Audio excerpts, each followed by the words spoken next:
Mister Nagaraj Kudkli an advocate, agriculturist and an artist. ನಾನು ದ್ವೇಷ ಇಟ್ಕೊಂಡದ್ದು ಒಬ್ಬನ ಮೇಲೆ. ನನ್ನ ಮನೆ ಏನು ದಾಳಿ ಮಾಡಿ ಮುರಿಯಕ್ಕೆ ಬಂದದ್ನಲ್ಲ, ಅವನು ಮಾತ್ರ ಜೈಲಿಗೆ ಹೋಗೋ ಮಟ್ಟ ಬಿಡೋದಿಲ್ಲ ಅವನು. ಅದು advocacy is the noble profession. It is not the profession of earning money. ಹಣನ ಗಳಿಸುವಂಥ ಪ್ರೊಫೆಷನ್ ಅಲ್ಲ ಇದು. ಇದು ಬಡವರಿಗೆ ನ್ಯಾಯವನ್ನು ಕೊಡಿಸುವಂಥ ಒಂದು ನೋಬಲ್ ಪ್ರೊಫೆಷನ್ನು. ಫೇಮಸ್ ನಟಿ ಸುಜಾತಾ,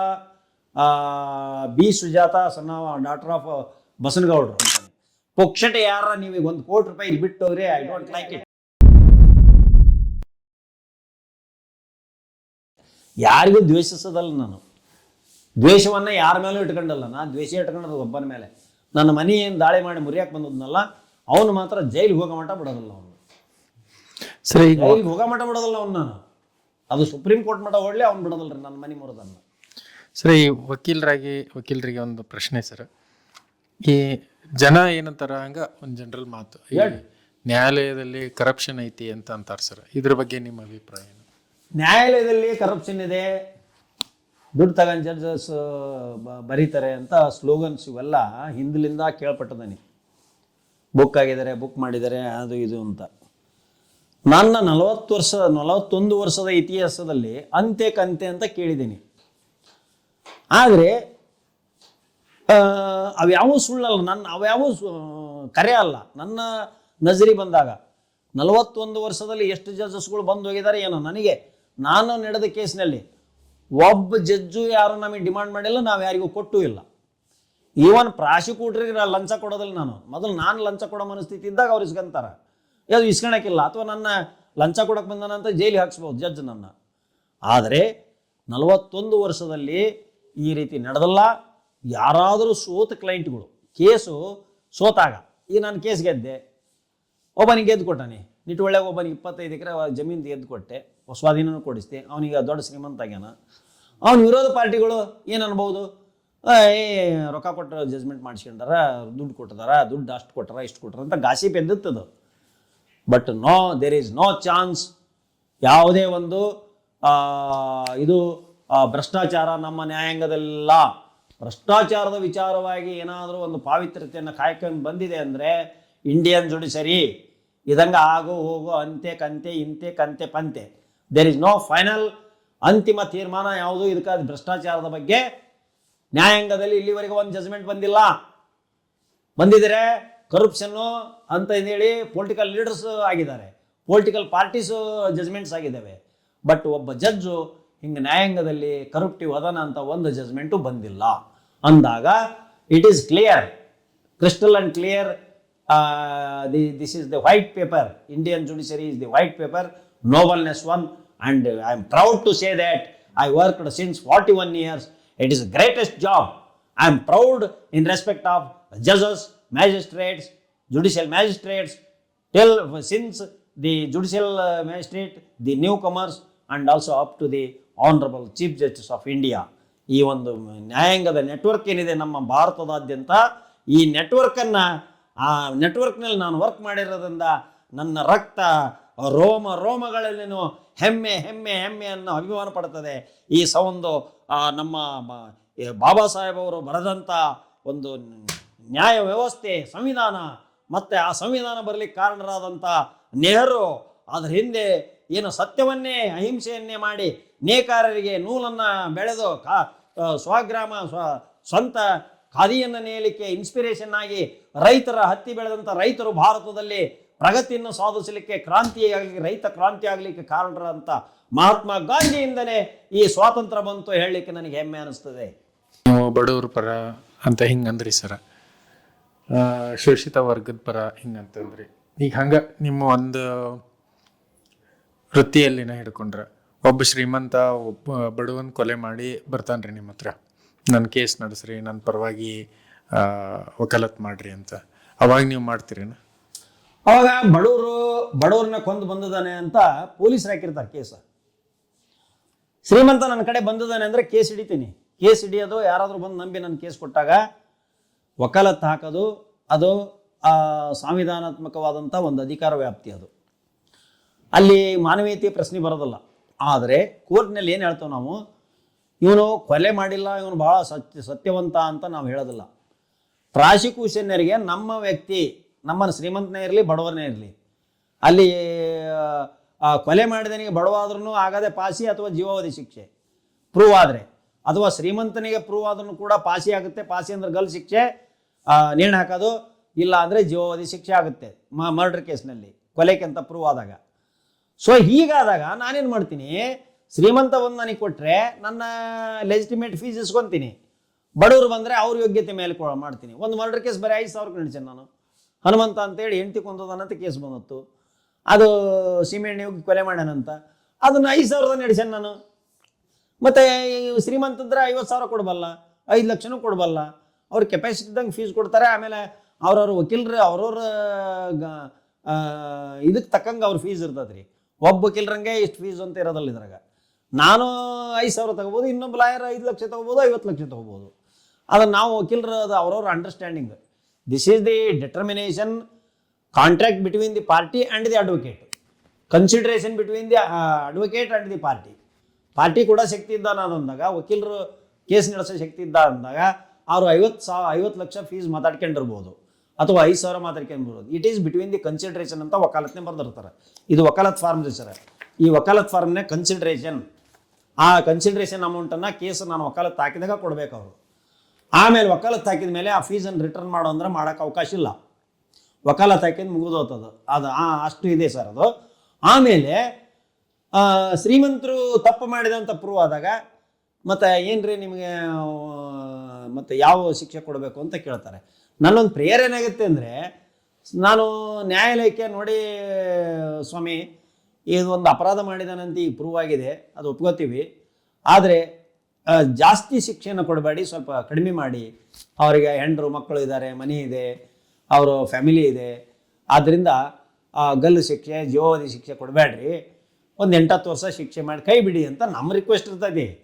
ಆದರೆ ಪ್ರಾಸಿಕ್ಯೂಷನ್ ಏನಂತಾರ, ಇವನು ಘೋರವಾದ ಅಪರಾಧ ಮಾಡಿದ್ದಾನೆ, ಪ್ರೂವ್ ಆಗಿದೆ, ಇವನು ಇಂಥನ್ನು ಕೊಂದಿದ್ದಾರೆ, ಬಡವನ್ ಕೊಂದಿದ್ದಾನೆ, ನೀವು ಗಲ್ಲು ಶಿಕ್ಷೆಯನ್ನೇ ಕೊಡ್ರಿ ಅಂತ ಪ್ರಾಸಿಕ್ಯೂಷನ್ ವಾದ ಮಾಡ್ತಾರೆ.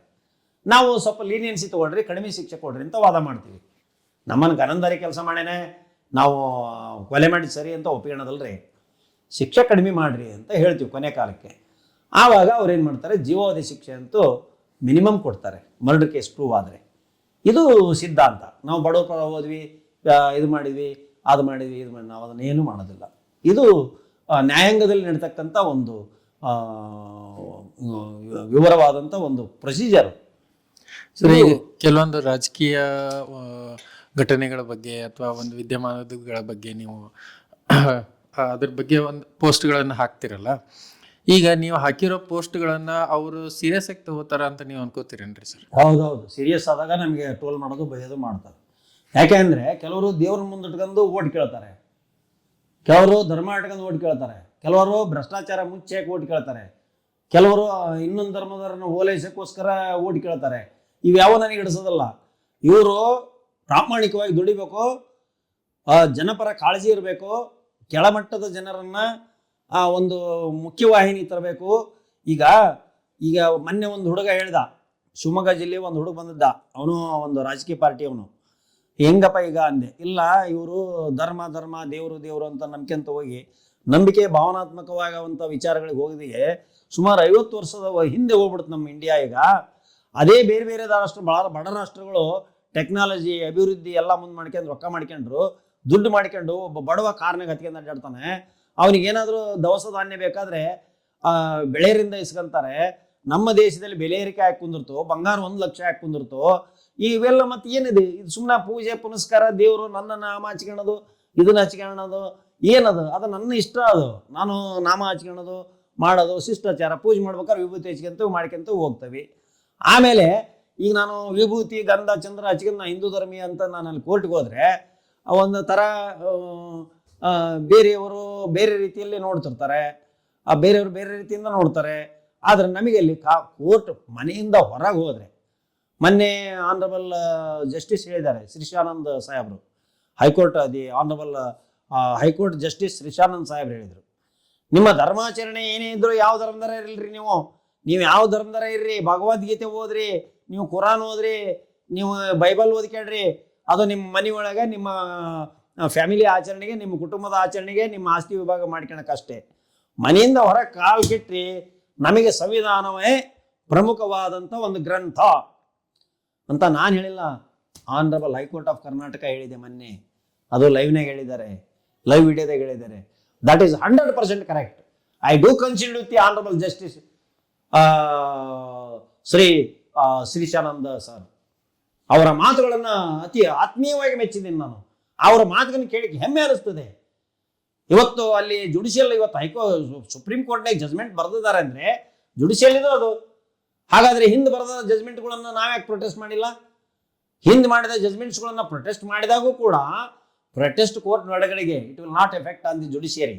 ಆದರೆ ಇವರು ಹೋಗಿ ನ್ಯಾಯಾಂಗದ ಪೀಠದ ಮೇಲೆ ಹಲ್ಲೆ ಮಾಡ್ತಾರೆ ಅಂದರೆ it is not only the insult or assault on every people of India, not only the chief justice of India.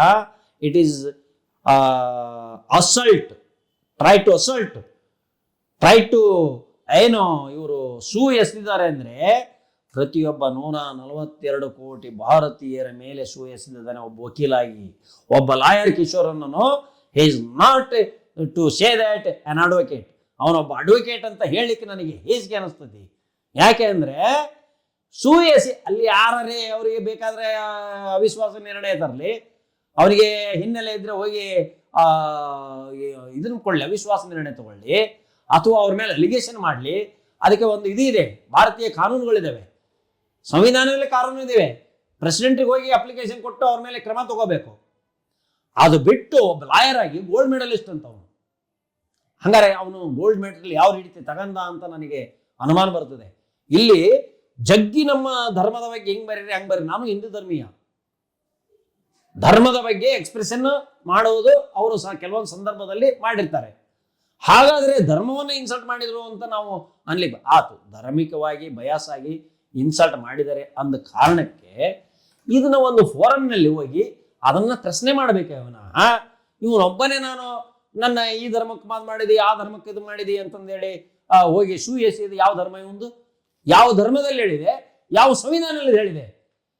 ಯಾರು ಹಿಂದ್ರಿ ಯಾರೋ ಕ್ರಿಮಿನಲ್ಗಳು, ಅಯೋಗ್ಯರು, ಅಸಂಸ್ಕೃತರು JMMC ಮೇಲೆ, ಆ JMMC ಮೇಲೆ ನಾವು ಹೊಸದಲ್ಲ ಇರೋದಾಗ ಈ ಎಸೆದ್ರು ಅಂತ ಹೇಳ್ತಿದ್ರು. ಆ ಪೀಠಕ್ಕೆ ಎಸೆದ್ರು, ಆ ಜಡ್ಜ್ಗೆ ಕಾನೂನು ಬಿಗಿ ಆದಾಗ ಹಿಂಗ ಮಾಡಿದ್ರಿ ಇವರು. ಕಾನೂನು ಬಿಗಿಯಕತ್ತಲ್ಲ, ಕಾನೂನು ಅಲ್ರು ಅಲ್ರಿ. ಈಗ ನಾನು DL ಇಲ್ಲ, ಇನ್ಶೂರೆನ್ಸ್ ಇಲ್ಲ, ನನ್ನ ಗಾಡಿ ಡಾಕ್ಯುಮೆಂಟ್ ಇಲ್ಲ ಅಂದಾಗ ಒಬ್ಬ PC ಹಿಡಿತಾನೆ. ಅವ್ನು ಹೋಗಿ ನಾನು ಅಸಲ್ಟ್ ಮಾಡಕ್ಕೆ ಹೋದ್ರೆ ತೋರಿಸ್ಬೇಕು, ಹೋಗ್ಬೇಕಪ್ಪ. ಅವ್ನ ಡ್ಯೂಟಿ ಇರ್ತತಿ, PSI ಡ್ಯೂಟಿ ಇರ್ತದೆ, RTO ಡ್ಯೂಟಿ ಇರ್ತದೆ. ಸರ್ ನಿಮ್ಮೆಲ್ಲ ಡಾಕ್ಯುಮೆಂಟ್ ತೋರಿಸ್ರಿ ಅಂತ ಕೇಳೋದು ಅಲ್ವಾ? ಅದನ್ನ ನಾವು ಇದು ಮಾಡಿದರೆ ಸ್ಟೂಡೆಂಟ್ಸು ವಿದ್ಯಾರ್ಥಿನ ಅಸಲ್ಟ್ ಮಾಡಿ ಹೆದರಿಸಿ ಚಾಕೊಟ್ಕೊಂಡು ನಾನು ಪಾಸ್ ಮಾಡು ಅಂತ ತೋರಿಸಿದ್ರೆ ಹೌ ಇಟ್ ಈಸ್ ಅಪ್ಲಿಕಬಲ್? ಹಾಗೆ ಇವ್ನು ಗೋಲ್ಡ್ ಮೆಡಲ್ ತಗೊಂಡಿರೋದು ಅನುಮಾನ ನಮಗೆ. ಇವನು ಗೋಲ್ಡ್ ಮೆಡಲ್ ತಗೊಂಡು ಏನು ಮಾಡ್ಬೇಕ್ರಿ? ವಿದ್ಯೆಗೆ ವಿನಯ ಭೂಷಣ, ಲಾಯರ್ಗೆ ವಿನಯ ಭೂಷಣ. ನೀವು ಯಾಕೆ ಇಷ್ಟೆಲ್ಲ ರೇಸ್ ಆಗ್ತೀರಿ ಅಂದರೆ ಇಂಥ ಮಾಡ್ತಕ್ಕಂಥ ಕೆಲಸ ಕಾರ್ಯಗಳ ಮೇಲೆ. ಅದೇ ಒಬ್ಬ ವುಮೆನ್ ಕ್ಲಾಸ್ ಆಗಿದ್ರೆ ಏನು ಮಾಡ್ತಿದ್ರು ಇವರು? ಜಾತಿ ಅಡ್ಡು ತಗೊಂತಾರಲ್ಲ, ಅಲ್ಲಿ ನಾವು ಜಾತಿ ನೋಡಂಗಿಲ್ಲ. ಸುಪ್ರೀಂ ಕೋರ್ಟ್ ಆಫ್ ಇಂಡಿಯಾ ಅಂತ ನೋಡ್ತೀವಿ ಹೊರತು, supreme court of India, chief justice of India ಅಂತ ನೋಡ್ತೀವಿ ಹೊರತು ಅವ್ರ ಜಾತಿ ಯಾವುದು, ಈ ಜಾತಿ ಯಾವುದು, ಆ ಜಾತಿ ಯಾವುದು ಅಂತ ನೋಡೋದಲ್ಲ. ಇಷ್ಟು ದಿವಸ ನಾವು ಹಂಗ ಜಾತೀಯತೆ ಬಗ್ಗೆ ಹೊರಗಡೆಗೆ ವಕೀಲರು ಮಾತಾಡೋದು ಕೇಳ್ಕೊಂತಿದ್ದೆ. ನನಗೆ ಯಾಕೆ ಬಿಡು ಅಂತ ಸುಮ್ಮನಿರ್ತಿದ್ದೆ. ಅದನ್ನ ಕೋರ್ಟ್ನೇ ಮಾತಾಡಕ್ಕೆ ಬರಲ್ಲ, ಜಾತಿ ಬಗ್ಗೆ ಮಾತಾಡಕ್ಕೆ ಬರೋದಲ್ಲ. ಅವರು ಕೆಲವೊಂದು ರಿಸರ್ವೇಷನ್ ಮೇಲೆ ಅಪಾಯಿಂಟ್ಮೆಂಟ್ ಆಗಿರ್ತವೆ. ಅದಕ್ಕೆ ನಾವು ಕಾನ್ಸ್ಟಿಟ್ಯೂಷನ್ಗೆ ಏನು ಹೇಳ್ತೇವೆ ಅಂದರೆ ಕ್ಲಾಸ್ ಲೆಜಿಸ್ಲೇಷನ್, ವರ್ಗ, ಈ ವರ್ಗದವ್ರಿಗೆ ಇಷ್ಟು % ಕೊಡ್ರಿ, ಅದು ಸಮಾನತೆ, ಇಕ್ವಾಲಿಟಿ. ಅದು ಇಷ್ಟು ಮುಂದುವರಿದ ಜನಾಂಗದಾರಲ್ಲ ಅವ್ರಿಗೆ ಇಷ್ಟು ಕೊಡ್ರಿ, ಇವರು ಗಿರಿಜನ ಇದರಿಂದ ಬಂದದಾರಲ್ಲ ಇವ್ರಿಗೆ ಇಷ್ಟು 10% ಕೊಡ್ರಿ, ಇವರು ST ಸಮುದಾಯದಾರಲ್ಲ ಇವ್ರಿಗೆ 7% ಕೊಡ್ರಿ, ಇವ್ರಿಗೆ ಇಷ್ಟು % ಕೊಡ್ರಿ ಅಂದಾಗ ನಾವು 2AB ನಾವು ಮಿಡ್ಲ್ ಬರ್ತವೆ, OBC ಬರ್ತವೆ. ನಮ್ಗೆ OBCದೊಳಗೆ ನಮಗೂ ಕೊಟ್ಟಿದಾರಲ್ಲ, ಲಿಂಗಾಯತ್ ಬಡವರಿಗೆಲ್ಲ OBC ಕೊಟ್ಟಿದಾರಲ್ಲ. ಬ್ರಾಹ್ಮಣದಾಗಿರ್ತಕ್ಕಂಥ ಬಡವರಿಗೆ they are the below the income of 3.5 lakhs, 3.5 ಲಕ್ಷದ ಕೆಳಗಿದ್ದವರಿಗೆ ಅವ್ರಿಗೂ ಎಕನಾಮಿಕಲಿ ಬ್ಯಾಕ್ವರ್ಡ್ ಕ್ಲಾಸ್ ಸರ್ಟಿಫಿಕೇಟ್ ಕೊಡ್ತಾರಲ್ಲ. They are coming under the OBC other than backward class. Backward class ಅಂದ್ರೆ ಜಾತಿ ಅಲ್ರಿ.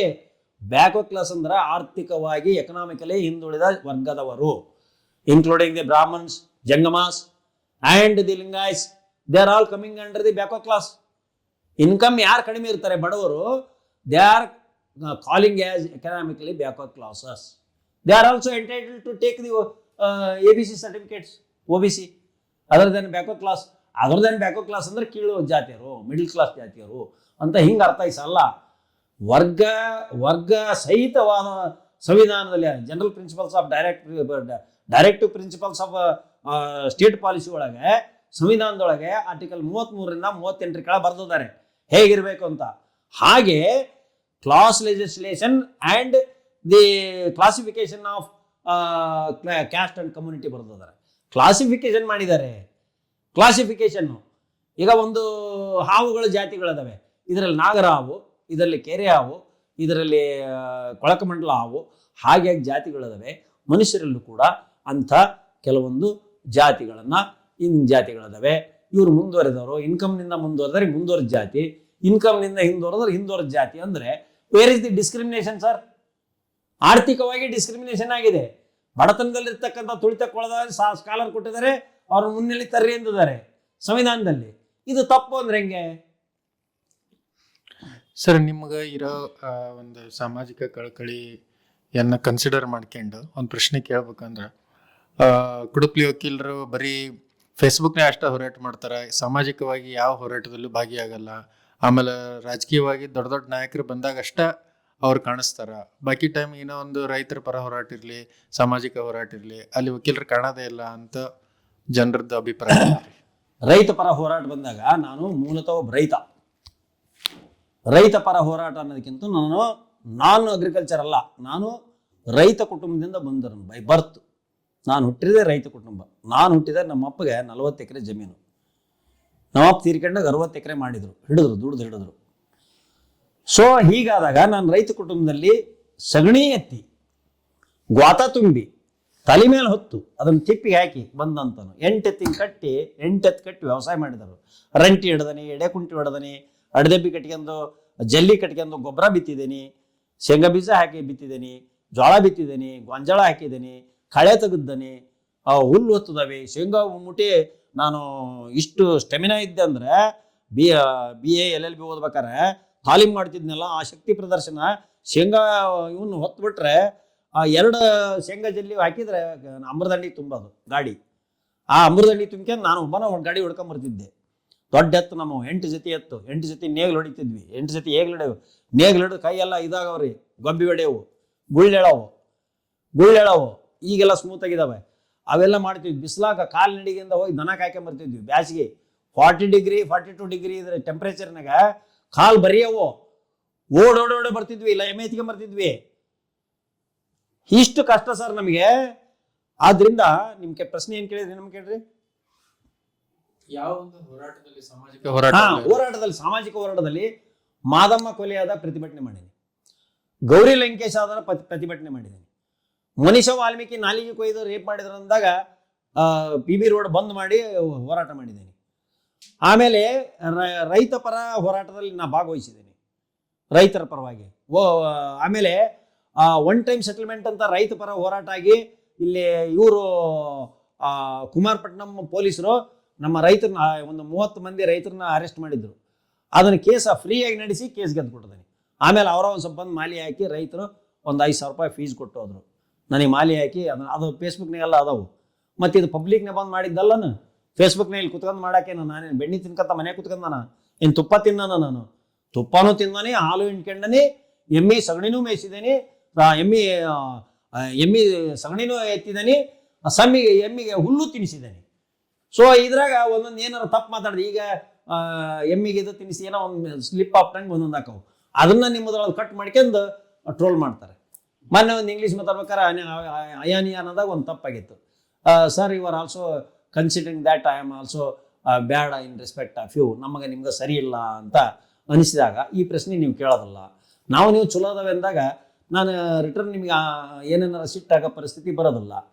ನೀವು ಯಾಕೆ ಸಿಟ್ಟಾಕಿರಿ ಅಂದರು, ನಿಮ್ಮ ಮನಸ್ಥಿತಿ ಸರಿ ಇಲ್ಲದಾಗ ಅಸಂಬದ್ಧವಾದ ಪ್ರಶ್ನೆ ಏನು ಕೇಳಿದಾಗ ಪದೇ ನನ್ನನ್ನು ಏನಾರ ಟಾರ್ಗೆಟ್ ಮಾಡಿ ಇಂಥದೇ ಒಂದು ಮೆಸೇಜ್ ಬರ್ಬೇಕು ಇವ್ರ ಬಾಯಿಂದ, ನೀವು ಅಥವಾ ಯಾವುದೇ ಒಂದು ಪಾರ್ಟಿಯಿಂದ ಬಂದು ನೀವು ನನ್ನ ಮಾಡ್ತೀರಿ ಅಂತ. ಈಗ ನೀವು ಕ್ವೈಟ್ ನ್ಯಾಚುರಲ್ ಆಗಿ, ಪ್ರಬುದ್ಧವಾಗಿ, ಪ್ರೂಡೆಂಟ್ ಆಗಿ ಅಂದರೆ ಇನ್ನೋಸೆನ್ಸಿಯಿಂದ ವಕೀಲರನ್ನ ಏನು ಅವ್ರ ಅಂತರಾಳ ಅಂತ ತಿಳ್ಕೊಳಕ್ಕೆ ಬಂದುದರಿಂದ I am proud to share your questions. ನಿಮ್ಮ ಪ್ರತಿಯೊಂದು ಪ್ರಶ್ನೆಗಳು ಬಹಳ ಅದ್ಭುತವಾಗಿವೆ. ಇಂಥ ಪ್ರಶ್ನೆಗಳನ್ನು ಯಾರೂ ಹುಡುಕಿಲ್ಲ.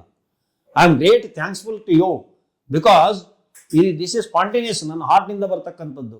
ಇಂಥ ಪ್ರಶ್ನೆಯನ್ನು ಕೇಳಿದ್ದಕ್ಕೆ ನನಗೆ ಉತ್ತರ ಕೊಡಲಿಕ್ಕೆ ಹೆಮ್ಮೆ ಅನಿಸಿದೆ. ಯಾಕೆಂದರೆ ರೂಟ್ನಿಂದ ನಾನು ಉತ್ತರ ಹೇಳೋಕ್ಕಾಗ್ತದೆ. ಪಬ್ಲಿಕ್ನ ನಾನು ಯಾಕೆ ಸ್ಟ್ರೈಕ್ ಮಾಡೋದಲ್ಲ, ಪ್ರತಿಯೊಂದು ಸ್ಟ್ರೈಕ್ನಲ್ಲೂ ಭಾಗವಹಿಸ್ತೇನೆ ನಾನು. ಅನ್ಯಾಯ ಆಗಿದ್ದೆಲ್ಲದಕ್ಕೂ ಸ್ಟ್ರೈಕ್ನ ಭಾಗವಹಿಸ್ತೇನೆ. ಮೊನ್ನೆ ನಮ್ಮ ಕೋರ್ಟ್ ಬೈಕೌಟ್ ಮಾಡಿದ್ದೇವೆ.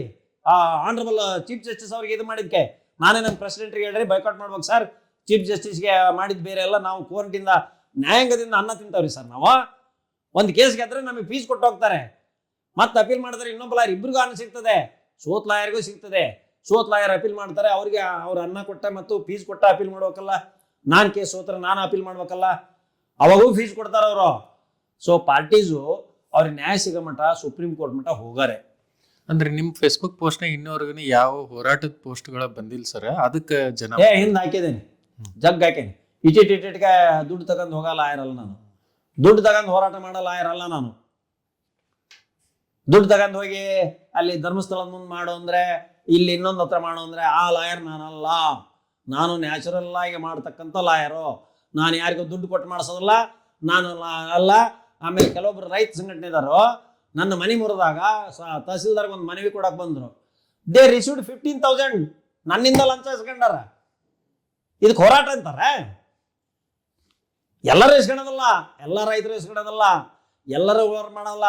ಕೆಲವೊಬ್ಬರು ಸ್ವಾರ್ಥಿಗಳು ರೈತ ಸಂಘಟನೆ ಹೆಸರ ಮೇಲೆ, ಕೆಲವೊಬ್ಬ ಸ್ವಾರ್ಥಿಗಳು ಇನ್ನೊಂದು ಸಂಘಟನೆ ಹೆಸರ ಮೇಲೆ, ಕೆಲವೊಬ್ಬರು ಸ್ವಾರ್ಥಿಗಳು ಇನ್ನೊಂದು ಸಂಘಟನೆ ಹೆಸರ ಮೇಲೆ ಫೋನ್ಪೇ ಮಾಡಿಸ್ಕೊಂತಾರೆ, ದೇವ್ರ ಹೆಸರು ಮೇಲೆ ರೊಕ್ಕ ಎತ್ಕೊಂತಾರೆ, ಎಸ್ಗೆ ತಿಂದು ತಮ್ಮ ಬಂಡ ಜೀವನವನ್ನು ನಡೆಸ್ಕೊಂತಾರೆ. ಆದರೆ ಮಿಸ್ಟರ್ ನಾಗರಾಜ್ ಕೊಡಪ್ಲೆ, ನಾನು ನನ್ನ ತೃಪ್ತಿಯಾಗುವ ಹಾಗೆ ನಾನು ದುಡಿದು, ನಾನು ಎಷ್ಟು ಬೆವರು ಸುರಿಸಿ ದುಡಿದಾನೆ ಅಷ್ಟೇ ದುಡ್ಡು ಇಸ್ಕೊಂತಾನೆ. ಪುಕ್ಷಟೆ ಯಾರ ನೀವೀಗ 1 ಕೋಟಿ ರೂಪಾಯಿ ಇಲ್ಲಿ ಬಿಟ್ಟು ಹೋದ್ರೆ ಐ ಡೋಂಟ್ ಲೈಕ್ ಇಟ್. ಅದು ರಿಟರ್ನ್ ನಿಮ್ಮ ಮನೆಗೆ ಬರ್ತೈತಿ. 1 ಕೋಟಿ ಇಲ್ಲಿ ನೀವು ಬಿಟ್ಟು ಹೋದ್ರೆ ನನ್ನ ಐಟಿದವ್ರು ಬಂದು ಹಿಡಿತಾರೆ. ವಾಟಿಗೆನ ಇಟ್ಟು ನನಗೆ ಅದಕ್ಕೆ ಬೇಕಾ 1 ಕೋಟಿ? ನನಗೆ ಖುಷಿ ಆಗಲ್ಲ, ನಾನು ಬಡಬಡಿಸ್ಬಿಡ್ತಾನೆ. ಅಯ್ಯೋ ನನ್ನ ಆಫೀಸ್ನಾಗ 1 ಕೋಟಿ 1 kg ಬಂಗಾರ ಏನು ತಂದಟ್ರೆ how can I answer to the IT? Indian ಲಾಕ್ ನಾವು ಉತ್ತರ ಹೇಳ್ಬೇಕು. ಯಾವ ಹೇಡಿಗಳು, ಭ್ರಷ್ಟಾಚಾರಿಗಳು, ಮೋಸಗಾರರು ಬೇನಾಮಿ ಹೆಸರನ್ನ ಇಟ್ಕೊಂಡು ಬಚ್ಚಿಟ್ಟು ಅಲ್ಲಿಟ್ಟು ಇಲ್ಲಿಟ್ಟು ಮಾಡ್ಕೊಂಡಾರೆ. ಈಗ ನಮ್ಮದೇ ಕಾಂಗ್ರೆಸ್ಸಿನ ಅನ್ನೋದನಲ್ಲ, ನಮ್ಮ ಕಾಂಗ್ರೆಸ್ನ ಯಾರು ಪಪ್ಪಿ ಪಪ್ಪಿ ಅಂತಾರಲ್ಲ, ಆ ಪಪ್ಪಿ ಈಗ ಇದನ್ನ ಮಾರಕ್ಕೆ ಹೋಗ್ಯಾನ ನೋಡ್ರಿ. ಪಪ್ಪಿಗೆ ಜೈಲಿಗೆ ಹೋಗ್ಯಾನ ನೋಡ್ರಿ. ಹಿಂಗೆ ಆ ಚಿತ್ರದುರ್ಗ MLA ನಮ್ಮ ಕಾಂಗ್ರೆಸ್ನೇ ಅಂತ ದುಡ್ಡು ಇದ್ದಾರೆ, ಟಿಕೆಟ್ ಕೊಡ್ತಾರೆ, ನಮ್ಮ ಕಾಂಗ್ರೆಸ್ಸಿನ ಇಮೇಜ್ ಡ್ಯಾಮೇಜ್ ಮಾಡಿ ಕೈ ಬಿಡ್ತಾರೆ. ಎಲ್ಲ ದುಡ್ಡನೇ ಇವ, ಏನು ಮಾಡಂಗಿಲ್ಲ. ಎಲ್ಲ ಇವ ಪೊಲೀಸರಿಗೆ ಫೋನ್ ಮಾಡೋದು, ನೌಕರದಾರರನ್ನ ಎದುರ್ಸಕ್ಕೆ ಹೋಗೋದು. ಈಗ ಇತ್ತೀಚೆಗೆ ಬ್ಯಾಡಿಗೆನೊಬ್ಬನ ನೌಕರದಾರನ್ನ ಎದುರ್ಸಕಚ್ಚಾನ MLA. ಬರೀ ನೌಕರದಾರನ್ನ ಎದುರಿಸೋದು, ಇವಾಗ ಪೊಲೀಸರಿಗೆ ಎದುರಿಸೋದು. ನಮ್ಮ ಕೋರ್ಟ್ ಕೆಲಸದಾಗ ಇಲ್ಲಿ ಸರ್ವಂದೊಂದು ಕೇಸ್ ಐತೆ ಸರ್, ಬ್ಯಾಡಿಗೆ MLA ಆ ಪೊಲೀಸರಿಗೆ ನಾನು ಕೇಸ್ ತಗೋಬೇಡ್ರಿ ಅಂತ. ನಮ್ಮ ಕಾಂಗ್ರೆಸ್ MLA ಆ ಹೆಸರು ಹೇಳಿರಿ, ಸಿದ್ದರಾಮಯ್ಯನವ್ರ ಹೆಸರು ಹೇಳೋದು. ಸಿದ್ದರಾಮಯ್ಯನವ್ರ ಹತ್ರ ನಾವು 85ರಿಂದ ಅದಾವಿ. ಇವ್ರೇನದಾರ? ಇವರೆಲ್ಲ BJPಗೆ ಇದ್ದಾರೆ. ಇವರು ಮೊದಲು ಜನತಾದಳದಾಗಿದ್ದಾರೆ, ಈ ಕಾಂಗ್ರೆಸ್ಗೆ ಬಂದಾರೆ ಇವರು. ಸರ್, ಬಿಗ್ ಬಾಸ್ ಚಾನ್ಸ್ ಸಿಕ್ಕಿತ್ತು ನಿಮಗ, ನೀವು ಹೋಗಕ್ಕೆ ತಯಾರಿದ್ದೀರಿ? ನೋಡ್ರಿ, ಬಿಗ್ ಬಾಸು ಅಲ್ಲಿ ನನಗೆ ಸಾಕಷ್ಟು ಜನ ಇದ್ದಾರೆ. ಈಗ ಹಿಂದೆ ಸುದೀಪ್ ಅವ್ರ ಸಿನಿಮಾ ಯಾವುದೋ ಶಕ್ತಿ ಸಿನಿಮಾನ, ಯಾವುದೋ ಶಕ್ತಿ ಟಾಕೀಸ್ನಾಗ ಅದು ರಿಲೀಸ್ ಮಾಡೋಕೆ ಇದನ್ನು ಮಾಡಿದ್ರು, ಹಿಂದೆ ಮುಂದೆ ಮಾಡಿದ್ರು. ಅವಾಗ ಹೋಗಿ ನಾನು ಹೋಗಿ ಅಲ್ಲಿ ಹೋಗಿ ಪಬ್ಲಿಕ್ಗೆ ಹೋಗಿ ಅಜಿಟೇಷನ್ ಮಾಡಿದೆ. ಯಾವುದೋ ರಾಣೆಬೆನ್ನೂರು ಶಕ್ತಿ ಟಾಕೀಸ್ನಾಗ ಹೋಗಿ ಒಂದು ಲೈವ್ ಮಾಡಿದೆ. ನೀನು ಅವನು ಯಾರು ಪ್ರೊಡ್ಯೂಸರು ಆ ಸಿನಿಮಾ ರಿಲೀಸ್ ಮಾಡುವಲ್ಲ, ಯಾರ್ದೋ ಕಿಚ್ಚ ಸುದೀಪ್ ಅವ್ರದ್ದು. ಇಲ್ಲಿ ಅವರ ಅಭಿಮಾನಿಗಳು ಬಂದು ನಾನು ಕರ್ಕೊಂಡು ಹೋದರು.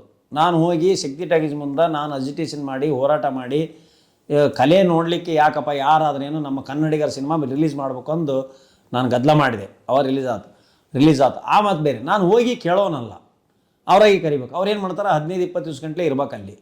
ನನಗೆ ಕೇಸು ಭಾಳ ಸರ, 20-30 ಕೇಸ್ ಅದಾವೆ. ಈಗ ಇಲ್ಲಿ ನಾನು ಇದಕ್ಕೆ ಸ್ಟೆಂಪ್ ಆಗಿಬಿಟ್ಟಿದ್ದಾನೆ. ಒಂದು ದಿವಸ ಇರಲಿಲ್ಲ ನಾನು ಕಷ್ಟ, ಒಂದು ದಿವಸ ಒಂದು ಕ್ಷಣನೂ ಕಷ್ಟ. ಈಗ ನೋಡಿದ್ರಲ್ಲ, ಕ್ಲೈಂಟ್ಸ್ ಬಂದು ಹೋದ್ರು, ಅವ್ರಿಗೆ ಹೇಳಿ ಕಳಿಸಿದೆ. ಆದ್ದರಿಂದ ನಾನು ಒಂದು 8 ದಿವಸ ಮಟ್ಟಿಗೆ ಹೋಗ್ಬೋದು, ಆದರೆ 90 ಡೇಸ್ ಮಟ್ಟ ಇರೋಕ್ಕೆ ಆಗೋದಿಲ್ಲ. ಆದ್ದರಿಂದ ನಾನು ಉದ್ಯೋಗಸ್ಥ ಅದೀನಿ. ಅಲ್ಲಿ ಉದ್ಯೋಗ ಇಲ್ಲ ಅಂದರೆ ಅಲ್ಲಿ ಹೋಗೋಕೆ, ಉದ್ಯೋಗ ಇಲ್ಲ ಅಂದ್ರೆ ಅವ್ರು ನಿರುದ್ಯೋಗಿಗಳಂತ ಅಲ್ಲ, ನಾವು ಅಲ್ಲಿರೋರು. ಅವರು ಅದೇ ಕಲೆಗೆ ಅಂಥ ಒಂದು ಫೋರಮ್ನೇ ಹುಡುಕ್ಯಂತ ಇರ್ತಾರೆ. ಅವರು ಅದೇ ಉದ್ಯೋಗ ಅವರಿಗೆ. ಈಗ GTVಗೆ ವರ್ಕ್ ಮಾಡ್ತಿರ್ತಾರೆ, ಇದ್ರಾಗ ವರ್ಕ್ ಮಾಡ್ತಿರ್ತಾರೆ, ಅಲ್ಲಿ ಬಿಟ್ಟು ಅಲ್ಲಿ ಹೋಗ್ತಾರೆ. ನಾನು ಇದನ್ನು ಬಿಟ್ಟರೆ ನನ್ನ ಪೂರ್ಣ ಇಷ್ಟು ದಿವಸ ಏನು 41 ವರ್ಷ ಸರ್ವಿಸ್ ಮಾಡಿದಂಥ ಕ್ಲೈಂಟ್ಸು ಹೊರಗಡೆ ಹೋಗ್ಬಿಡ್ತಾರೆ. ಒಬ್ಬ ಫೇಮಸ್ ಡಾಕ್ಟ್ರು ಈ ಬಿಗ್ ಬಾಸ್ಗೆ ಹೋದ್ರು ಅಂದರೆ ಆ ಸರ್ಜನ್ ಡಾಕ್ಟ್ರು ಅಲ್ಲಿ ಸರ್ಜರಿ ಪೇಷಂಟ್ ಹಾಳಾಕವೆ, ಎಷ್ಟು ಮಂದಿಗೆ ಅನ್ಯಾಯ ಆಗ್ತದೆ. ಈಗ ಯಾರೋ ರಾತ್ರಿ ಎಲ್ಲೋ ಮಲ್ರಾತು ಅದಾತು ಇದಾತು ಅಂತ ಬರ್ತಾರೆ, ಅವ್ರಿಗೆ ನ್ಯಾಯ ಸಿಗಿಸ್ಬೇಕು. ಪಾಪ ಮರ್ಡರ್ ಮಾಡಿರೋದಲ್ಲ ಯಾರೋ ಒಬ್ರು ಕೇಸ್ ಹಾಕ್ತಾರೆ, ಯಾವ ಒಬ್ಬ ರಾಜಕಾರಣಿ ಹಲೋ ಅವ್ನು ಒದ್ದೊಳ ಹಾಕೊಂಡಿರ್ತಾರೆ, ಅಂಥವ್ರನ್ನೆಲ್ಲ ನಾ ಬಿಡಿಸ್ಬೇಕಾರೆ ಏನು ಮಾಡಬೇಕು? ಹೌದ್ರೆ ಅವರು ಸಂವಿಧಾನ ಗೊತ್ತಿಲ್ಲ ರೀ, ಭಾಳ ಮಂದಿಗೆ ಎಮ್ ಎಲ್ ಎ ಆಗಿರ್ರಿ, ಸಂವಿಧಾನನೂ ಗೊತ್ತಿಲ್ಲ, ಕಾನೂನು ಗೊತ್ತಿಲ್ಲ, ಏನೂ ಗೊತ್ತಿಲ್ಲ. ಅಧಿಕಾರದ ಅಹಂಕಾರದ ಮೇಲೆ ದೊಡ್ಡ ದೊಡ್ಡ ಗ್ರ್ಯಾಜುಯೇಟ್ಗಳನ್ನು ಹೆದರ್ಸೋದು, ಅಧಿಕಾರದ ಅಹಂಕಾರದ ಮೇಲೆ ಲಾಯರ್ನ ಹೆದರ್ಸಕ್ಕೆ ಬರೋದು, ಅಧಿಕಾರದ ಅಹಂಕಾರದ ಮೇಲೆ ಜಜಸ್ ಬಗ್ಗೆ ಅಪಪ್ರಚಾರ ಮಾಡೋದು, ಅಧಿಕಾರದ ಅಹಂಕಾರದ ಮೇಲೆ ಜಜಸ್ ಬುಕ್ ಆಗಲಿಲ್ಲ ಹಲ್ಲೆ ಮಾಡ್ಸೋಕ್ಕೆ ಪ್ರಯತ್ನ ಮಾಡೋದು, ಇಂಥವೋ ನಡೆಯಕ್ಕೆ ಹತ್ಬಿಡ್ತಾವೆ ಈಗ. ಅದಕ್ಕೆ ನನಗೆ ನ್ಯಾಯ ಕೊಡಿಸೋಕ್ಕೋಸ್ಕರ ಅಕಸ್ಮಾತ್ ಅವ್ರು ಕರೆದ್ರೂ ನನಗೆ ಹೋಗೋ ಮನಸ್ಸಿಲ್ಲ. ಯಾಕೆಂದರೆ ನನ್ನ ಸಿದ್ಧಾಂತಕ್ಕೂ ಅವ್ರ ಸಿದ್ಧಾಂತಕ್ಕೂ ನಡೆಸೋದ ಏನು ಉಪಯೋಗ ಇಲ್ಲ. ಅಲ್ಲಿ ಏನಂತ ಏನು ಜನಸಾಮಾನ್ಯರು ಕಲಿಯೋ ಅಂಥದ್ದು ಏನೂ ಇಲ್ಲ. ಈಗ ಸಾಯಂಕಾಲ ಹೆಣ್ಮಕ್ಳು ಅಡಿಗೆ ಮಾಡಿ ಹುಡುಗರು ಹುಟ್ಟಿ ನೋಡೋ ಅಂಥದ್ದು ಅಷ್ಟೇ ಅದು. ಅದ್ರಾಗೇನು ಬುದ್ಧಿಜೀವಿಗಳು ಈ ದೇಶಕ್ಕೆ, ಈ ದೇಶ ಭಾಷೆ ಈ ದೇಶದ ಇದಕ್ಕೋಸ್ಕರ ಏನಲ್ಲ. ಅವರು ತಮಗೆ ಫ್ಯಾನ್ಸ್ ಅದಾರೆ, ಅವರಿಗೆ ಆ ಒಂದು ಬಿಗ್ ಬಾಸ್ ಇದಕ್ಕೆ ಲಾಭ ಆಗ್ತದೆ, TRP ಹೋಗ್ತದೆ, ಅದಕ್ಕೋಸ್ಕರ ಮಾಡ್ಕೊತಾರೆ ಹೊರತು ಸಾಮಾಜಿಕ ಕಳಕಳಿ, ಈ ದೇಶದ ಆರ್ಥಿಕ ಅಭಿವೃದ್ಧಿ, ಆರೋಗ್ಯ, ಮತ್ತೊಂದು ಹಸಿವು, ಏನು ರೈತರು ಇವ್ರು ಯಾರಿಗೂ ಏನು ಉಪಯೋಗ ಆದಂಥ ಒಂದು ಫೋರಮ್ ಅದಲ್ಲ. ಈಗ ರಾಜಕೀಯದಲ್ಲಿ ನಿಮ್ಮದು ಮುಂದಿನ ಪ್ಲ್ಯಾನ್ಸ್ ಏನು? ರಾಜಕೀಯದಲ್ಲಿ ನೋಡಿ ಸರ್, ನನಗೆ MLA ಆಗಬೇಕು, ನಾನು MP ಆಗಬೇಕು, ನಾನು ರಾಜಕಾರಣದಲ್ಲಿ ಏನಾದರೂ ಆಗಬೇಕು, MLC ಆಗಬೇಕು ಅನ್ನೋ ಆಸೆನ ಎಂದೂ ಇಟ್ಕೊಂಡಿಲ್ಲ. ನಾನು ಒಬ್ಬ ಸಮರ್ಥವಾದಂಥ ಲಾಯರ್ ಆಗಬೇಕು, ಸರಸ್ವತಿ ಪುತ್ರ ಆಗಬೇಕು ಅಂತ ಕನಸ್ಕೊಂಡನು. ಇತ್ತೀಚೆಗೆ ಎಲ್ಲರೂ ಹೇಳ್ತಾರೆ ಸಾಕಷ್ಟು ಕೇಸನ್ನು ಗೆದ್ದಿದ್ದಾರೆ, ಸಾಕಷ್ಟು ಕೇಸನ್ನು ಚೆನ್ನಾಗಿ ನಡೆಸ್ತಾ ಇದ್ದಾರೆ, ಇದು ಮಾಡ್ತಾ ಇದ್ದಾರೆ. ಆಮೇಲೆ ನನಗೆ ಭ್ರಷ್ಟಾಚಾರ, ದುಡಿಲಾರ್ದಲ್ಲೇ ಹಣ ಮಾಡೋರು ಅಂದ್ರೆ ನನಗೆ ಆಗೋದಿಲ್ಲ. ದುಡಿಲಾರ್ದರೆ 420 ಮಾಡೋದು, ಚೀಟಿಂಗ್ ಮಾಡೋದು, ವ್ಯಾಪಾರದಲ್ಲಿ ಚೀಟಿಂಗ್ ಮಾಡೋದು, ಆಮೇಲೆ ನೌಕರಿಯಲ್ಲಿ ಲಂಚ ಹೊಡೆಯೋದು, ಈ MLAಗಳು ಭ್ರಷ್ಟಾಚಾರ ಮಾಡಿ ದುಡ್ಡು ಹಣ ಮಾಡೋದು, ಮಳ್ಳು ಮಾರ್ಕೊಂಡು ತಿನ್ನೋದು, ಓಸಿ ಮಾಡಿಸಿ ಆಡೋದು, ಪ್ರಾಸ್ಟಿಟ್ಯೂಷನ್ ಅಂದರೆ ಸುಳ್ಳುಗಾರಿಕೆ ಮಾಡಿಸಿ ಹಣ ಮಾಡೋದು, ಇಂಥರೆಲ್ಲ ಇವರಿಗೆ ಅಸಹ್ಯ ಅನ್ನಿಸ್ತದೆ. ನಿಮ್ಮಂಥ ಲೆಜಿಟಿಮೇಟ್ ಕ್ಲಾಸ್ಗಳು ಕೆಲವೊಂದು ಬಯ್ಯದಾಡ ವಿಚಾರಕ್ಕೆ ನೀವು ಕೀಳುಮಟ್ಟ ಎಷ್ಟು ಕೀಳುಮಟ್ಟ ಕೇಳೋಕ್ಕಾಗಲ್ಲ ಅಂತದಾರೆ ಜನ ಎಲ್ಲ ಅಂತಾರೆ, ಭಾಳ ಅದಾರೆ ನಮ್ಮ ದೇಶದಾಗ. ಈಗ ಆನರಬಲ್ ಚೀಫ್ ಜಸ್ಟಿಸ್ ಆಫ್ ಇಂಡಿಯಾಗೆ ಅಲ್ಲಿ ರಕ್ಷಣೆ ಇಲ್ಲ ಅಂತಂದು ಒಂದು ಜನಕ್ಕೆ ಭಾರತೀಯರ ಮನಸ್ಸಿನಲ್ಲಿ ಬಂತು. ಹಾಗಾದರೆ ಈ ಸಂಘಟನೆಗಳು ಏನು ಮಾಡ್ತಾರೆ, ಯಾವ ಸಂಘಟನೆ ಯಾವ ವಕೀಲನ ಮೂಲಕ ಮಾಡಿಸಿದೆ ಅನ್ನುವ ನಿರ್ಧಾರದ ಮೇಲೆ ಜನರ ಓಟುಗಳು ಪರಿವರ್ತನೆ ಆಕವಿಪಟ್ಟು. ಯಾವ ದೇವ್ರನ್ನ ನೋಡಲ್ಲ, ಯಾವ ಗುಡಿನ ನೋಡಲ್ಲ, ಯಾವ ಜಾತಿನ ನೋಡಲ್ಲ, ಯಾವ ಧರ್ಮನ ನೋಡಲ್ಲ, ಈ ಪಟ್ಟು ಎಲ್ಲರೂ ಆಗೋದು ಭಾರತೀಯರು. ಸಂವಿಧಾನದ ಕೆಳಗೆ ನಾವು ಅದಾವೆ, ಪಟ್ಟ ಪಟ್ಟ ಪಟ್ಟ ಪಟ್ಟ ಸಂವಿಧಾನಕ್ಕೆ ಯಾರು ಸಪೋರ್ಟ್ ಮಾಡ್ತಾರೆ ಆ ಪಕ್ಷಕ್ಕೆ ಓಟ್ ಹೋಗ್ತವೆ. ಇವೆಲ್ಲ ಗಂಟು ಮುಟ್ಟಿ ಕಟ್ತಾರೆ ಇವರು. ಈಗೇನು ಹೋಗೋದನ್ನು ಒಂದು ಪಾರ್ಟಿಗೆ ಅಂಟಿಕೊಂಡದನವನು, ಅವರ ಪಕ್ಷ ಏನಿದೆಯಲ್ಲ ಅವರು ಒಕ್ಕಾರೆ ಅಲ್ಲಿ ಒಂದು 3 ಜನ ಇದ್ರಿ. ಒಂದು 3 ಜನ ಗಾಂಧೀಜಿಯ ಕೋತಿಗಳು ಕುಂತದ್ವು. ಕಣ್ಣು ಕಾಣಂಗಿಲ್ಲ, ಕಿವಿ ಕೇಳಂಗಿಲ್ಲ, ಬಾಯಿ ಮಾತಾಡಂಗಿಲ್ಲ. ಸರ್ 3 ಕೋತಿಗಳು, ಗಾಂಧೀಜಿಯ 3 ಕೋತಿಗಳು ಅಂತಾರೆ. ಒಂದು ಮಾತಾಡಂಗಿಲ್ಲ, ಒಂದು ಕಿವಿ ಕೇಳಂಗಿಲ್ಲ, ಒಂದು ಕಣ್ಣು ಕಾಣಂಗಿಲ್ಲ. ಆ 3 ಕೋತಿಗಳು ನಮ್ಮ ಚೀಫ್ ಜಸ್ಟಿಸ್ ಆಫ್ ಇಂಡಿಯಾ ಅವರ ತಾಯಿ ಇದ್ದರು. ಆ ತಾಯಿಯ ಪಕ್ಕದಲ್ಲೇ 3 ಕೋತಿಗಳಿದ್ವು. ಇವರು ಒಬ್ಬ SC ಮನುಷ್ಯ ಈ ಸ್ಥಾನದಲ್ಲಿ ಕುಂದ್ರೋದು ಅವ್ರಿಗೆ ಆಗ್ತಾ ಇರಲಿಲ್ಲ. ಮಖ ಅನ್ನೋ ಕುಬ್ಜಾಗಿದ್ವು, ಮಖ ಹಿಚ್ಚಿಕೊಂಡೋಗಿದ್ವು ರೀ. ಸಂತೋಷ ಅನ್ನೋದಲ್ಲ, ಎಕ್ಸ್ಪೀರಿಯನ್ಸ್ ಗೊತ್ತಾಗ್ಬಿಡ್ತದೆ ನಮಗೆ. ನಾವು ನಟರಲ್ಲ, ಆರ್ಟಿಸ್ಟ್. ನಾನು ಮುಖದಲ್ಲಿ ನೋಡೋದು ಇವನು ದುಃಖದಾಗ ಅದಾನ, ನಕಲಿಯಲ್ಲಿ ಅದಾನೆ, ಅಥವಾ ಒಳ ದುಃಖ ಇಟ್ಕೊಂಡು ಮ್ಯಾಲೆ ಕಾಟಾಚಾರಕ್ಕೆ ನಗ್ತಾನೆ, ಎಲ್ಲ ಗೊತ್ತಾಕತಿ. ಅಲ್ಲಿ ಅವರು ಪ್ರಮಾಣ ವಚನ ಸ್ವೀಕಾರ ಮಾಡ್ಬೇಕಾದ್ರೆ ನಮ್ಮ ಸನ್ಮಾನ್ಯ ಇವ್ರು ಬರ್ತಾರೆ, ಪ್ರಮಾಣ ವಚನ ಬೋಧನೆ ಮಾಡೋಕ್ಕೆ ರಾಷ್ಟ್ರಪತಿಯವರು ಬರ್ತಾರೆ, ದ್ರೌಪದಿ ಮುರ್ಮು ಮೇಡಮ್ ಅವರು ಬಂದು ನಮ್ಮ ಗವಾಯಿ ಸಾಹೇಬರಿಗೆ ಇದನ್ನು ಓದಬೇಕಾದ್ರೆ ಇವರ ಮುಖಗಳು ಹೆಚ್ಚಿಕೊಂಡದ್ದು. ಆ ಪೋಸ್ಟ್ ನಾನು ಹಾಕಿದ್ದೀನಿ. ಇವ್ರ ಮುಖಗಳಿಗೆ ಇಷ್ಟ ಇದ್ದಿಲ್ಲ. ಇಂಥ ಒಬ್ಬ ವ್ಯಕ್ತಿ, ಇಂಥ ಒಬ್ಬ ಬ್ಯಾಕ್ಗ್ರೌಂಡ್ ಇರೋ ಮನುಷ್ಯ ಈ ಸ್ಥಾನದಲ್ಲಿ ಕುಂದಿರೋದು ಅವರಿಗೆ ಅನುಕೂಲ ಆಗೋದಿಲ್ಲ, ಅವ್ರು ಹೇಳಿದಂಗೆ ಜಜ್ಮೆಂಟ್ ಬರೆಯೋಕ್ಕಾಗೋದಿಲ್ಲ ಅನ್ನೋದಲ್ಲ ಕನಸು ಬಿದ್ದುಬಿಟ್ಟುತ್ತೆ ರೀ. ಅದು ಅಲ್ಲಿಂದ ಇಲ್ಲಿವರೆಗೆ ಜರ್ನಿ ಒಳಗೆ ಒಂದು 5-6 ತಿಂಗಳಾಗಿದೆ ಅವರಾಗಿ. ಈ ರೆಮನಿ ಮಾಡಿಬಿಟ್ರಲ್ಲ ಇವರು. ಇನ್ನು ಮುಂದೆ ಇವ್ರು ಹೆಂಗೆ ಓಟ್ ಕೇಳಕ್ಕೆ ಬರ್ತಾರೆ? ನ್ಯಾಯಾಂಗ ಕೊಟ್ಟು ಗೌರವ ಏನು? ಇಲ್ಲಿ ನಮ್ಮಲ್ಲಿ ಕರ್ನಾಟಕದಲ್ಲಿ ಈವನ್ ನಮ್ಮ CM ಅವರು ಸಹಿತ ಒಂದು ಯಾವುದೇ ಹಸ್ತಕ್ಷೇಪ ಮಾಡಲಿಲ್ಲ. ಮೂಢ ಹಗರಣದಲ್ಲಿ ಜಜಸ್ ಮೇಲಾಗಲಿ ಅಥವಾ ಆ ಕಂಪ್ಲೇನೆಂಟ್ ಮೇಲಾಗಲಿ ಒಂದೇನು ಮಾಡಿಸಲಿಲ್ಲ. ಯಾಕಂದ್ರೆ because he is one of the lawyer. Siddaramaiah is also one of lawyer. ಅವರು ಕಾನೂನಿಗೆ ಗೌರವ ಕೊಟ್ಟು ಬೇಲ್ ತೊಗೊಂಡ್ರು. ಈಗ ಇವನ ಮೇಲೆ ಕೇಸ್ ಹಾಕಿದರೆ ಬೇಲ್ ತೊಗೊಂಡ್ರು ನಮ್ಮ ರಾಹುಲ್ ಗಾಂಧಿ. ಇವರು ವಕೀಲರು, ನ್ಯಾಯಾಂಗ, ಕಾನೂನು ಮತ್ತು ಚೀಫ್ ಜಸ್ಟಿಸ್ ಇವರು ಲೆಕ್ಕದಾಗಿಲ್ಲ ಅಂದಮೇಲೆ ಇವರು ಜಾತಿ ನೋಡ್ತಾರೆ, chief justice of India table ನೋಡಂಗಿಲ್ಲ, ಆ ಒಂದು ಫೋರಮ್ ನೋಡಂಗಿಲ್ಲ ಅಂದರೆ how they are maintaining the decorum and dignity of the honourable chief supreme court. It is not an assault on the Chief Justice of India. It is an assault on the Indian judiciary. I am heartily and very badly hesitating that one. Badly I am hating. He is unfitted to continue the hold of the advocacy. ಅವನೊಬ್ಬ ನಾಮರ್ದ. ಅವನು ಅವ್ರ ಮನೆಗೆ ಅವ್ರ ಕುಟುಂಬದವರೇ ಹೆಟ್ಟಿರ್ತಾರೆ ಅವನಿಗೆ ಅಯೋಗ್ಯ ಅಂತ. Sir, ಹಂಗಿದ್ರೆ ನಿಮ್ಗೆ ರಾಜಕೀಯಕ್ಕೆ ಬರೋ ಉದ್ದೇಶ ಏನೂ ಇಲ್ಲ? ರಾಜಕೀಯ ಅಂತ ಮಾಡ್ಬೇಕ್ರಿ? ಅಲ್ಲಿ ಹೋದ್ರೆ ಲಂಚ ತಿನ್ನಕ್ಕೆ ಹೋಗ್ಬೇಕು. ರೊಕ್ಕ ಹಂಚದ ಲಂಚ ಅಲ್ಲನ್ರಿ. ಮತದಾರರಿಗೆ ರೊಕ್ಕ ಕೊಡ್ಲಿದ್ದು ಯಾರು ಓಟ್ ಹಾಕ್ತಾರ?